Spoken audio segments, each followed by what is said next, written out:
Ayan po, ang composer na nagwagi sa linggong ito ay walang iba kundi si Bernadette Ann. Ulila na sa ama si Bernadette Ann Pestañas, tubong may kawayan Bulacan.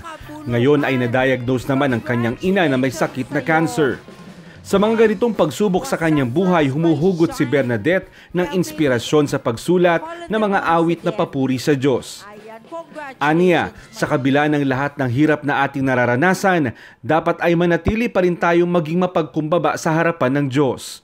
Ito ang mensahe ng kanyang likhang awit na Aliping Walang Kabuluhan, na itinanghal na Song of the Week sa second weekly elimination ng A Song of Praise Music Festival Year 6. Being humble in the sight of the Lord. Tsaka yung nakalagay sa Lucas 17:10, yung nagawa natin lahat ng kautusan, marapat nating sabihin na tayo mga aliping walang kabuluhan. 10 taon na siyang nagsusulat ng mga awit at nakita niya na isang magandang venue ang ASOP TV para sa mga tulad niyang composer. Pangalawang beses na rin niya sumali rito. Maganda talaga yung konsepto ng ASOP, lalo sa panahon ngayon, kasi lalo sa mga kabataan. So magandang concept yung ASOP para mahikayat sila na maging makadiyos. Nagustuhan ng mga hurado ang awiting likha ni Bernadette dahil sa malakas na recall nito. Ang dating sa akin ng kanta mo, contemporary pop.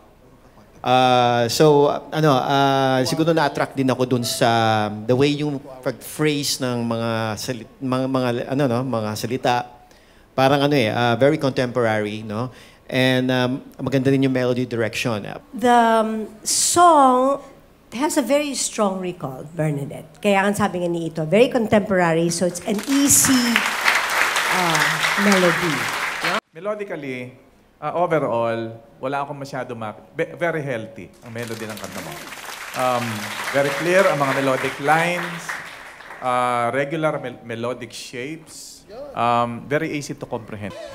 Tinalo ng awiting Aliping Walang Kabuluhan ng awit na Manalig Ka ni Ivy Rose Obeso ng Cebu City at ang Pinulot Ako sa Lupa na likha ng Bulakenyo ring composer na si Romarico Guevara.